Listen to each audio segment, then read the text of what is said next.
કલ્પેશ મથુરભાઈ છે અને હું આ મારો ધંધો માધવ ગેલારામજીની શેરી દરબારગઢ ચોક સોની બજાર અને હું આ 12 વર્ષથી મારા ફોર્મનું નામ છે માણેક ગોલ્ડ કાસ્ટિંગ અને હું આ 12 વર્ષથી આ બિઝનેસ કરું છું કાસ્ટિંગનો અને અહીંયાથી મારે ત્યાંથી એક બંગાળી કારીગર જેમનું નામ છે અક્ષય બાવડી જેને વિસ્તાર બતાવેલો છે કે તાડકેશ્વર એરિયા અને હુગલી ડિસ્ટ્રિક્ટ પશ્ચિમ બંગાળ અને જે અહીંયાથી સોનું લઈને જતો રહ્યો છે મારીનાથી અને તેમને મેં એ ડિવિઝનમાં ફરિયાદ કરેલી છે.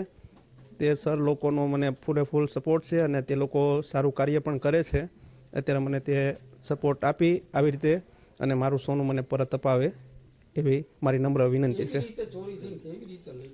ઓકે, એ મારે સવારમાં હું જ્યારે 9 વાગે ઢાળ પાડવા માટે નીચે મેં સોનું રાખેલું તેજુરીમાં અને હું જ્યારે ઉપર નાસ્તો કરવા માટે ઉપર ગયો અને મારા વાઈફે દરવાજો ખોલ્યો અને એ અંદર આવી એન્ટર થઈ અને જે તેજુરીમાં રાખેલું સોનું ચાવી જોતા એની નિયત થોડીક ખરાબ થઈ એટલે તે સોનું લઈ અને તુરંત ફરાર થઈ ગયો. હું ઉપરથી જ્યારે નીચે આવ્યો ત્યારે જોયું તો સોનું હતું નહીં અને તે લઈને જતો રહ્યો. એની કિંમત આશરે થાય છે 36 લાખ રૂપિયા. 270 ગ્રામ ફાઇન હતો અને પ્લસ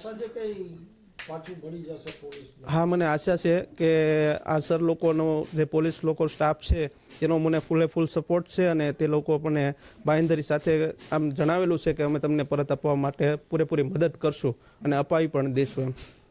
અને એક 38 ગ્રામ જેવો સમથિંગ એક ભૂકો રાખેલો હતો તે પણ જે સાથે લઈ ગયેલો છે.